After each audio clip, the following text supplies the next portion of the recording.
여러분 안녕하십니까? 여디디아와 함께하는 하늘은 하수 라디오에 오신 모든 분들을 진심으로 환영합니다. 오늘은 사자굴에서라는 제목으로 이야기를 나누어 보겠습니다. 여디디아님, 다니엘 이야기는 참 익숙하면서도 들을 때마다 새로운 감동과 교훈을 주는데요.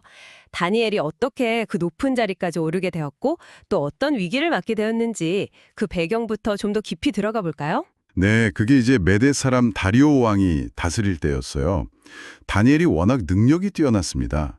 성경 표현을 빌리자면 마음이 민첩해서 세 명의 총리 중 한 명으로 뽑혔고요. 심지어 왕이 아주 신임해서 나라 전체를 맡기려고까지 했으니까요. 와, 정말 대단한 신임이었네요. 네, 그런데 바로 그 점이 문제였어요. 다니엘이 너무 흠없이 충성스럽고 정직하니까 성경에는 아무 그릇됨도 없고 아무 허물도 없었다고 하잖아요. 이게 다른 관리들의 엄청난 시기심을 산 거죠. 아, 능력이 뛰어나고 흠이 없는 게 오히려 질투의 대상이 된 거군요. 참 아이러니하네요. 그래서 그들이 구체적으로 어떤 함정을 팠던 건가요? 네, 그 다니엘의 일하는 능력이나 도덕성 이런 데서는 도저히 흠을 못 찾겠으니까요.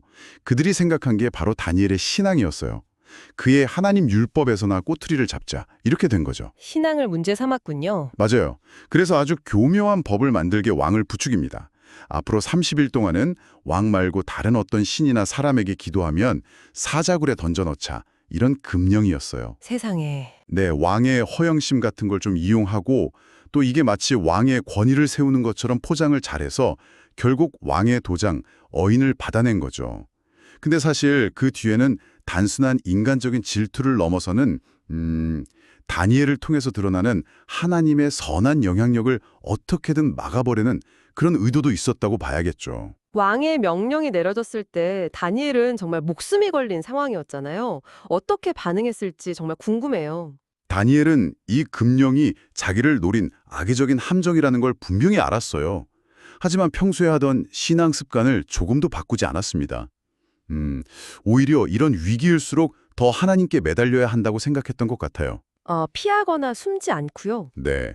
예루살렘 쪽으로 창문을 열어두고 전과 똑같이 하루 3번씩 무릎 꿇고 기도하고 또 하나님께 감사드렸다고 나와요.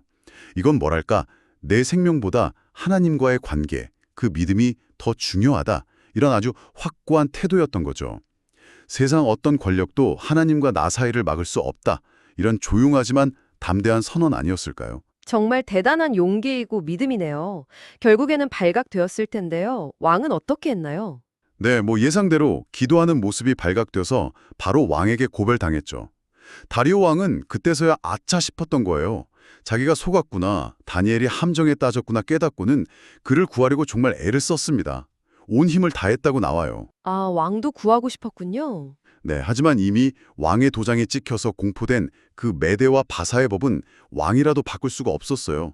그게 변개치 못하는 규례였거든요. 아, 법이라는 게 참 무섭네요. 그렇죠. 왕도 정말 괴로워하면서 다니엘에게 네가 항상 섬기는 너의 하나님이 너를 구원하실 거야.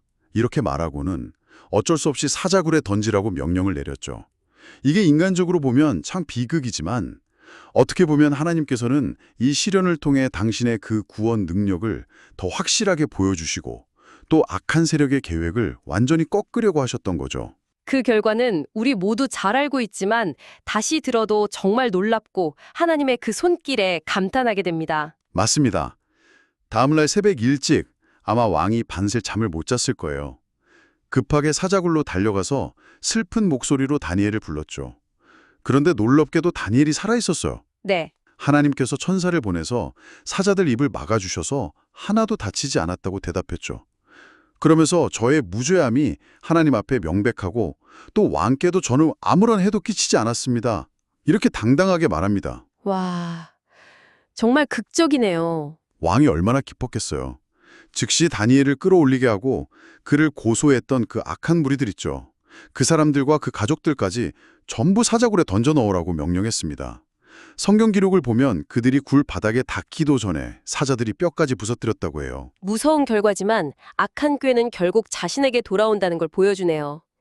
이 사건 후에 다리오 왕이 다니엘의 하나님을 찬양하는 조서를 온 나라에 내렸다고 하죠. 이 이야기가 오늘날 뭐랄까 치열한 경쟁 속에서 때로는 좀 불리해 보이는 상황도 마주하며 살아가는 우리에게 어떤 교훈을 줄 수 있을까요? 다니엘의 삶은 그 어떤 상황에서도 심지어 목숨이 위태로울 때조차 하나님을 향한 충성과 그 신실함을 지키는 것이 얼마나 중요한지를 정말 강하게 보여줍니다.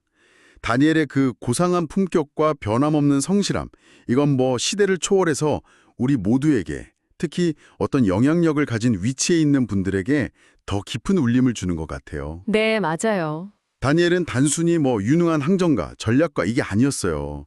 그는 매 순간 하나님의 뜻을 구하고 그분의 인도를 따랐던 사람이었기에 진짜 성공, 형통을 누릴 수 있었던 거죠. 결국 하늘의 원칙에 순종하는 삶이 이 땅에서의 축복은 물론이고 영원한 생명과 이어진다는 진리를 그의 삶 전체가 보여주고 있는 겁니다. 그렇군요. 세상의 권력이나 부귀 영화는 정말 안개처럼 금방 사라지지만 하나님의 그 변함없는 원칙과 그분의 거룩한 품성을 따라 사는 삶이야말로 영원히 빛나는 가치를 지닌다는 것을 다시 한번 마음에 새기게 됩니다.